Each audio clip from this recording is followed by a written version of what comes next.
Hello, everyone. It's nice to see you again. I'm going to give this another shot today. The 30-minute stream of yesterday turned into a good solid 9 minutes. And I'm excited I did a bunch of tuning last night. I pulled devices off of the network. I've been running speed tests. I've been running sample streams. It's been like a laugh ride up in here. Yeah, so whatever the 9-minute live stream turned into like 6 hours of post-production. Well, it also turned into 2 hours of me being just fuming, sitting on the bed. It seems like maybe a good day to talk about mental health after your little fume fest yesterday. I threw such a tantrum. I was so angry. It's something we prepared for it. I mean, it was a couple days of work and we were geared up and it's the first one and you get a bunch of people on a live stream and then it fails after 9 minutes. It's like, but I did everything right. But obviously not. Yeah. So I think we're living in a time when lots of things are not going as expected. Yeah, there she goes. She's starting in already. I haven't even done my intro. So thanks so much for joining us. This is our second of many daily shows. We expect to run about 30 minutes. And, the show must go on, as we say. And I think we'll do a lot better today. If you are not in MicroConf Connect and you want to participate, you want to ask questions of Dr. Sherry Walling, sign up for microconfconnect.com. We have a channel in there called MicroConf On Air, and that's where all the interaction and the discussion's happening. And I'm going to flip in there real quick as soon as I get through this. We are planning to turn this into a podcast. So there'll be, I think, 5 new episodes a week, but it does depend on how interesting the happy hours are. I think I'm working on the feed right now in Castos and should have that out here potentially this week, although I can see, I think I want 4 episodes before I go live because that's kind of the standard. So probably early next week, I'll have that in iTunes, Spotify, Stitcher, all the places, and we'll be in touch. Again, as we dive in, special thanks to our headline partners for 2020, Stripe and Basecamp. It's an absolute pleasure, as always, to be working with them. So today I have psychologist and founder mental health expert whose phone is not on silence.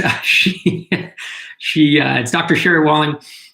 She's here for a conversation about coping with the stress of COVID-19, the current state of the world, how to stay mentally healthy, but also how to stay productive in these unprecedented times. Yeah, I'm happy to be here.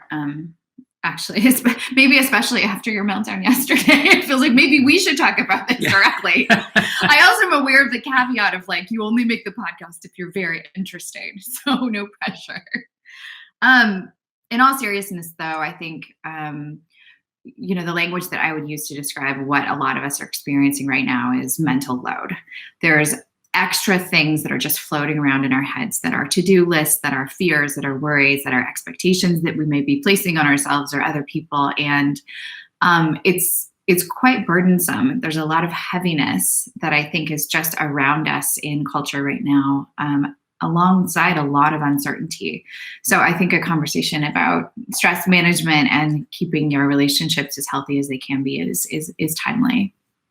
Yeah, it's an interesting thing too with startup founders is that a lot of us have been working from home for years anyways. So I was actually Mike Tabor and I were joking the other day and he said, I've been preparing for this my whole life. And I said, yeah, my life is no different other than the fact that my kids are home all day, all 3 of them. And so that has been a challenge. Literally 5 minutes ago, I'm running around trying to find a laptop for one of the kids. And and yesterday kids were making noise during the live stream, which I probably expect today as well. But so I don't know that we need to like the work from home thing, I think is kind of a solved problem for a lot of us. Except not exactly, because it is different than it was before. So yes, many of us have been working from home. Rob and I both been working from home for a number of years and even have some experience homeschooling one of our kids while we work from home. So on the surface, yes, it's fairly straightforward and simple. But underneath the surface, I think, is the reality that all of us are more anxious than normal.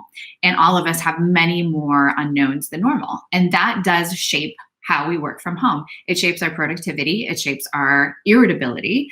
It shapes how fatigued we are. It shapes how creative we are. So I think it's helpful to just dial it back. And the things that maybe used to feel easy are not going to be as easy as they were 3 weeks ago or 6 weeks ago because of this like mental load conversation, because there's so many more variables at play than there were, even a short period ago. Yeah, and Forrest in Slack in the MicroConf on air, he says, I typically work from home, so being quarantined right now isn't that much different, but I usually work from locations like Starbucks just to be around people. And I can't do that now, and I feel so isolated. I feel the same way, because probably once a week, twice a week, I go to a coffee shop. You do the same. You have your favorite coffee shop here that's closed, and you were going to like drive by today just to get to-go coffee to try to keep them in business, right? Yeah, not to mention the fact that I have a pretty like rigorous workout schedule with yoga classes and like weightlifting and things that I do that are absolutely part of my mental health and physical health care that are no longer available. And I know everybody, has things that feel different now than they did before. And most of those things are our self-care things. They are the things that we do to counterbalance some of the challenges of working from home by being around others, by, moving our bodies, by doing the things that help us to stay healthy and fit. So because those are no longer available to us in the same way, we have to work a little bit harder to take good care of ourselves during this time. And so, I think we've set up the problem here really well. We talked about it being a challenge, it being isolating. Folks with kids are now also dealing with essentially trying to homeschool them and what's funny is we homeschooled for years, but we were set up to do it, and we controlled everything, and we picked the curriculum, and we knew what they were doing day to day. But this sudden abrupt, oh my gosh, we're homeschooling 3 kids who the schools aren't exactly set up for. One of the kids didn't know any of her logins. And the first 2 days were just a cluster. So we've set up that there's an issue, and that we're all, I think the whole world is kind of at a higher level of anxiety than we typically are. So what do we do then? Like, do we just give ourselves permission to slow down? Do we how do we feel okay about this? How do we reduce that anxiety, or how do we live through, for us, it's at least the next 3 weeks with our kids here. And then I think for a lot of us, our day-to-day life is going to be different for potentially months. Yeah, I do think that's a helpful starting point again, you kind of said, hey, we've been doing this. We know how to do this. But no, it's different now. And everybody has to sort of pause and acknowledge that, because that will help us to change our expectations, to make shifts where we need to. It takes some of the pressure off when we're all just acknowledging wow, this is crazy right now. Things feel really different. So practically that means decrease your expectations of what you can get done in a day. It means really be careful about your expectations around what you are thinking your children will be able to accomplish in a meaningful way in a school day. Their school day is different. Their anxiety level is different. Your significant other, if you have one, all of us are going to be more irritable than normal. So number 1, lower expectations, lighten your schedule, push out your timelines. Number 2, be more intentional than ever about the need to take good care of yourself. So I know that, again, a lot of our normal strategies might not be available, but it means getting really creative about how you move your body, about how you, help your kids move their bodies. So we're talking dance parties, we're talking streaming yoga classes, we're talking getting really creative, things like Go Noodle, so that everyone in the family is at least having some basic level of physical movement, because we know that that is one of the best strategies available to help deal with stress and anxiety and depression, is when we're moving and really active. And that's, something we've been doing is, if the weather's good enough here now to ride bikes. So, it's in the 40s. So it's Minnesota good. Minnesota good. Yeah, good enough to ride bikes. So I've been taking the kids out for short bike rides. And then I do this. It's a little embarrassing to say, but I go to YouTube, I type in 7-minute CrossFit workout. And it's just something, it's something I can do to get my heart rate going. And one or two of the kids will do it with me every day. They don't quite do everything right, but at least we're moving around. And then what was that? Remember the exercise stuff that the kids used to do? Was it Go Noodle? Go Noodle, yes. If you go to GoNoodle.com or the Go Noodle YouTube channel, it's not rigorous exercise, but it is something, and there's goofy music, and our kids have gotten old enough where now they're kind of almost making fun of the music. But hey, if they're moving around, making fun of the music, I'm okay with that. So that's some physical activity. Yeah. And I think, I've been doing things like dance parties with the kids, which is super, super silly. But that's the other kind of take home right now is the need for levity, lightness, play is, different and higher than it used to be. And it's counterintuitive because we think, oh, things are really serious. We need to really prepare for, potential catastrophe. We need to prepare our businesses for the economic sort of fallout from all of this. Yes, it's serious, and there's a lot of kind of worry and preventative action that can be taken. But on a very human level, all of us are deeply in need of some joy and some playfulness. So, we moved all of the Legos into the living room, and just like it's been taken over with Legos for now. And I think that the need to be creative, the need to laugh, and the need not just for children, but for us as grown-ups to be playful is really extraordinarily high. So I think practically that looks like, busting out your guitar from college, like finding it in the closet and putting it out in your workspace so that it's accessible and you can, work on that Metallica riff that you'd mastered 20 years ago. It's time to do it again. Maybe it means picking a couple of recipes that you want to make with your family that are challenging, that will keep you busy for an afternoon.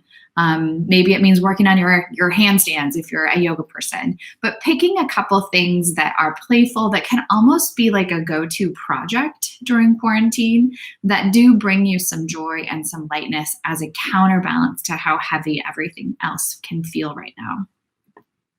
Yeah, and something that you did that I thought was smart was you put something out for the kids and said, for each one, what recipe, like pick a recipe and we're going to make it, whether it's a baked thing or not. Pick a movie that you want to watch in the next couple of weeks. And I forget what the third thing was, but I kind of want to do that for myself. That's what you're saying, is like, do that for yourself as well. Right. I think, when I think of the last week, just over the past 5 days, we have watched more movies with the kids than we normally do. And we made popcorn, and we're just kind of taking it easy.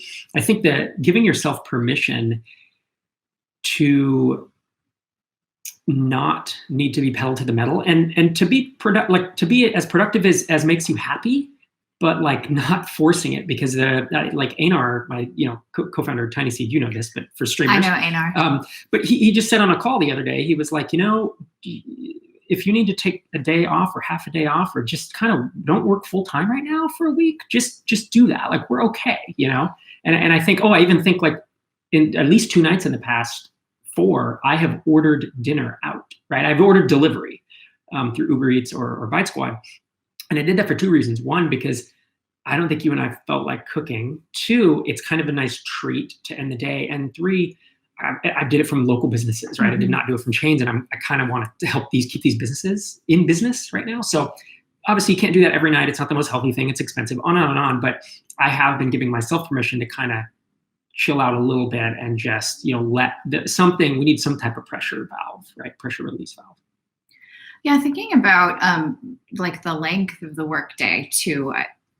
School, whatever, is 6 or 7 hours. Most of us still kind of practice this default 8-hour workday, neither of which is probably necessary at this point.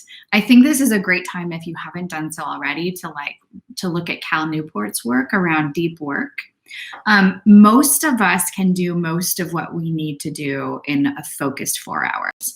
And then there's a lot of like superfluous stuff that we sort of spend time doing. So I think this is like really an interesting challenge too for many of us, to think about being more productive in a shorter amount of time, rather than letting the tasks expand to fill a traditional workday. Same with kiddos. Like, kiddos can do most of their schoolwork in 3 hours, is our experience from homeschool. Like, a really solid amount of good learning can be done in 3 hours, and then there's lots of playtime. And so I think if everyone just, again, dials back those expectations about how long you need to be productive, you don't need to work an 8-hour day. I promise, you probably don't. But be really, really focused in on those 4 hours. And that's a good point of communication with your significant other. Rob and I do a lot of switching back and forth in terms of like, who's on call for the kids right now? Because when I'm doing consulting work with a client, like, I can't be interrupted. So we have this practice of, sort of deep work and then covering each other when the other person is going in on their work process.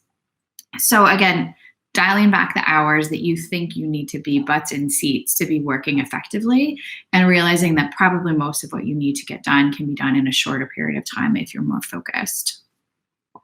We got some feedback that the microphone is just fine if it's in between us. So that's so awkward. We'll stop moving it back and forth. Thanks for that, Forrest. Let's see. Ying Wang says, I think my problem is internalizing the message of you don't have to go full force right now. You can kind of, back off a little bit on productivity. He said, personally, I understand the message, but emotionally it's hard to accept after hard charging for so long.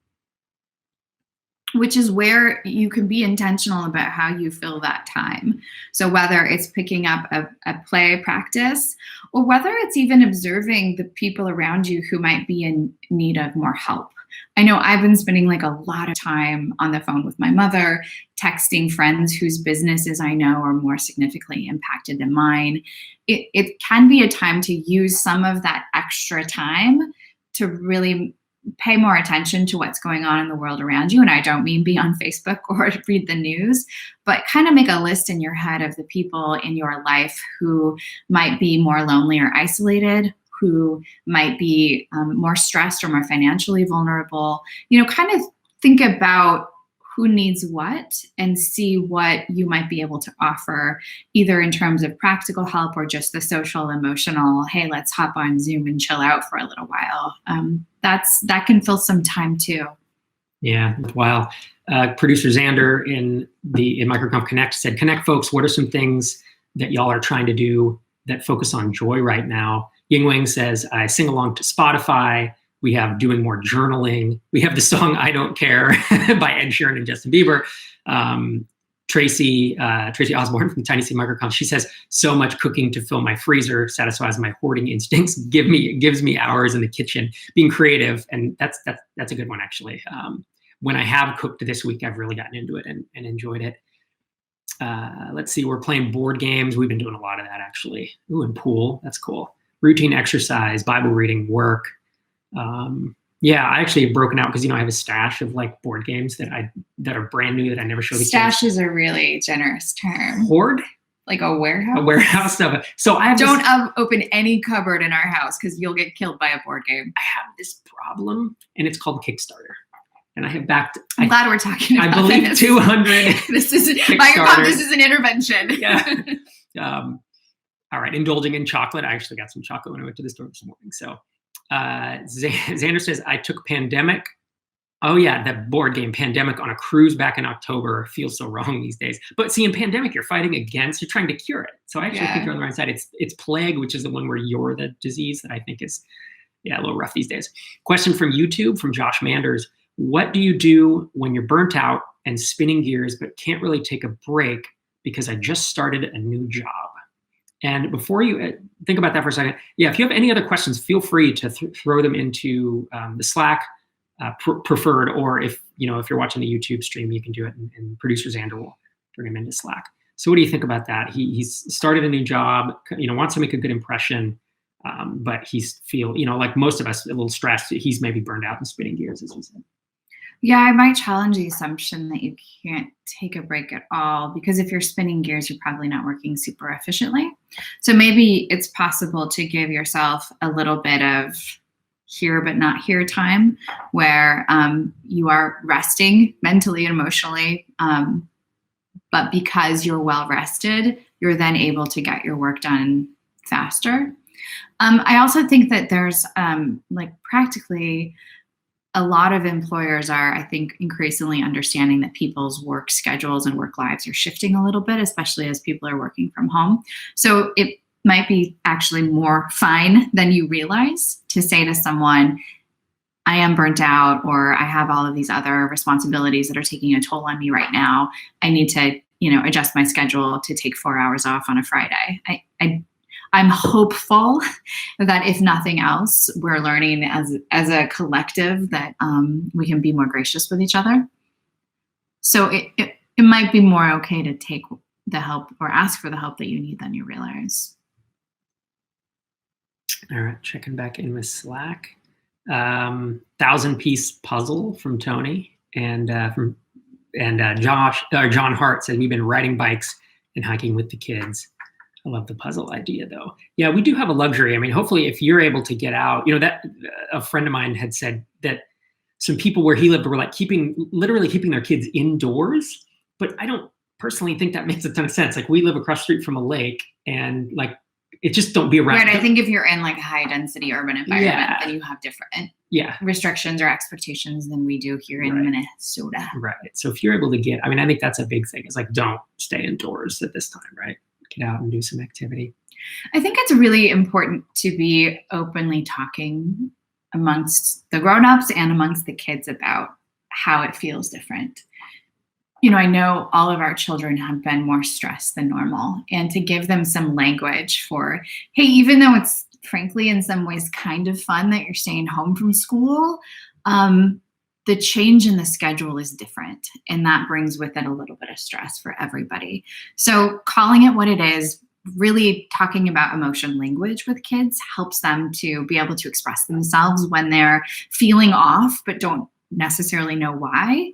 And even that language of like, I'm feeling off and I don't know why, can be really helpful to give to children and to begin introducing into your family if you're not doing that already. Yeah.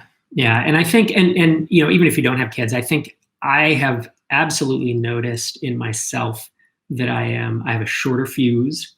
I'm getting frustrated quicker. And I also, while I'm not trying to burn the candle at both ends or work long hours, but I'm finding that when I'm not working, I am having trouble finding, like, what should I do? I need to occupy my mind such that I don't pick up my phone and look at Twitter, because that's not help for me. It's not helpful right now. So I have, like you said, picked up some old hobbies. I've been buying some fiction audiobooks, which I never do, but I just need it to not be business right now. I actually don't want to hear about startups right now. I don't want to hear about the next tactic and the next whatever.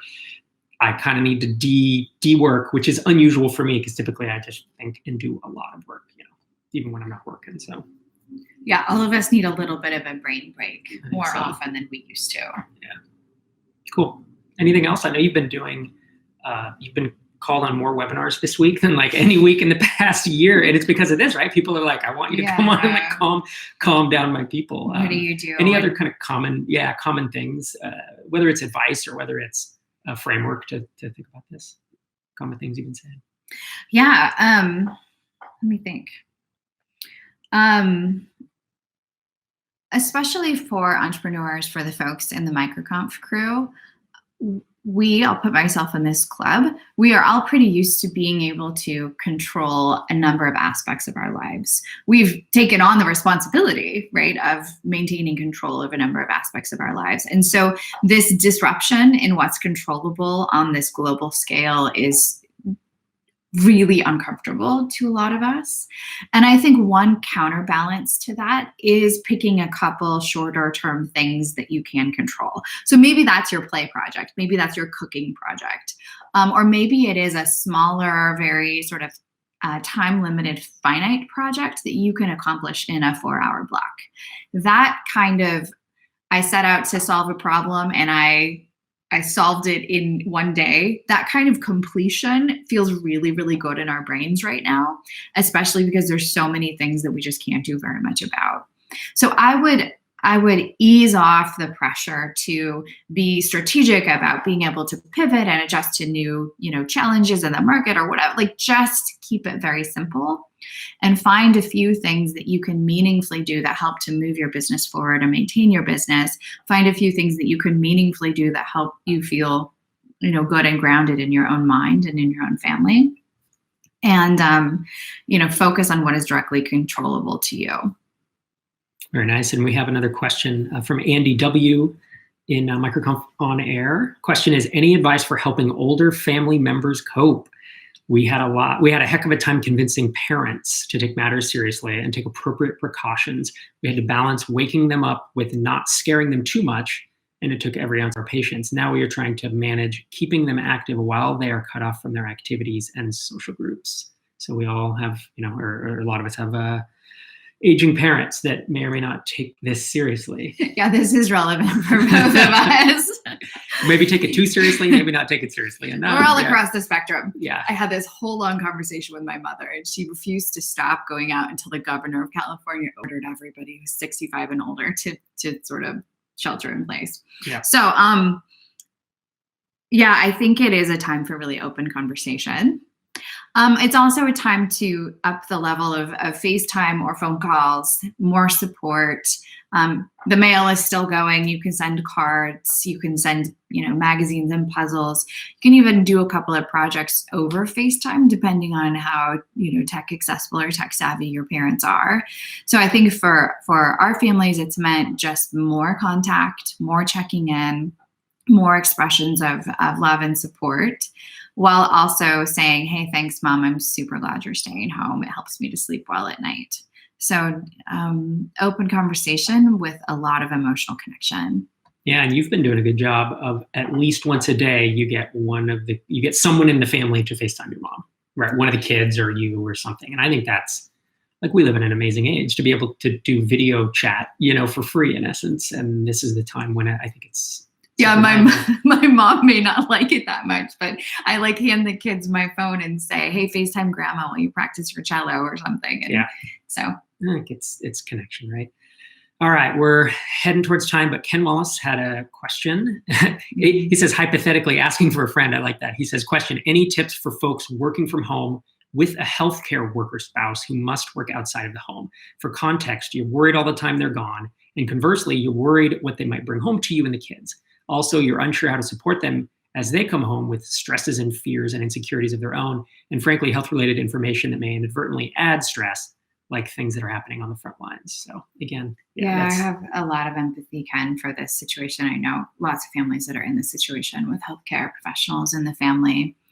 I think really helping Val, hi Val, or hypothetically anyone who may be in this situation, find ways to cope and transition well. So I know when people come home from work, to give them a little bit of a buffer to take a shower, to write in a journal, to reset, to have a moment to make the shift from a pretty high intensity, scary place that they've been to being able to come home.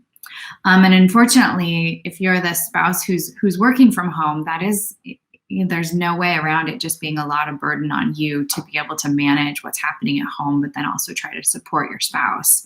I think that transitional time is really important, the space to make the transition at home, and then to constantly be in discussion about, what do you need? What do I need? I think there have been times even in our relationship where I've said, hey, it's not really helpful for me to hear a lot about the ups and downs of the business because it's really stressful for me and there's nothing I can do about it. So there might be a place to say that, if you have a healthcare spouse and you're like, hey, I'm just absolutely overwhelmed by how much you're carrying, can we find another outlet for you or find someone for you to talk to about those things? There's a lot of online therapeutic resources right now, whether it's Talkspace or, lots of resources for people to say, hey, I just need to vent.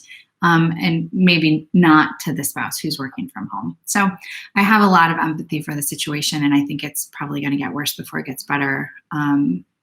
But reaching out and asking for help and finding resources for people to just vent is going to be helpful and important. Yeah.